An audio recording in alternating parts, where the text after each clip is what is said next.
തണുത്ത് മരവിച്ച് ഹൃദയം പോലും സ്തംഭിച്ചതിനു ശേഷം പുനർജീവിക്കുന്ന ചിലരുണ്ട്. ആരാണെന്നല്ലേ? Wood frog turtle. അതൊരു ആമവർഗമാണ്. ഈ ഇനത്തിൽപ്പെട്ട ആമകൾ മുട്ടയിടുന്നു വിന്റർ സീസൺ ആകുന്ന സമയത്ത്. ആ സമയത്ത് മുട്ട വിരിഞ്ഞു വരുന്ന കുഞ്ഞുങ്ങൾ പുറത്തേക്ക് പോകുന്നില്ല, പകരം മഞ്ഞിനടിയിൽ തന്നെ കിടക്കുകയാണ് സമ്മറും കാത്ത്.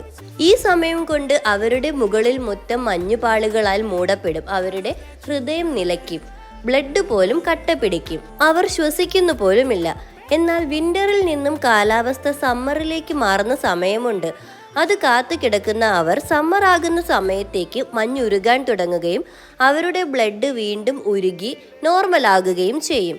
ആദ്യം അവർക്ക് ഹൃദയമിടിപ്പ് വരും, അതിനുശേഷം അവർ ശ്വസിക്കാൻ തുടങ്ങും. പിന്നീട് അവർ ഈ ഭൂമിയിലേക്ക് ഇറങ്ങുകയും ചെയ്യും. നിച്ചു കഴിഞ്ഞെങ്കിലും വർഷങ്ങൾക്ക് ശേഷമായിരിക്കും അവർ ഭൂമി കാണുക. ഇതുപോലത്തെ ഇൻട്രസ്റ്റിംഗ് ആയ മറ്റൊരു വീഡിയോയിലൂടെ കാണാം. ബൈ.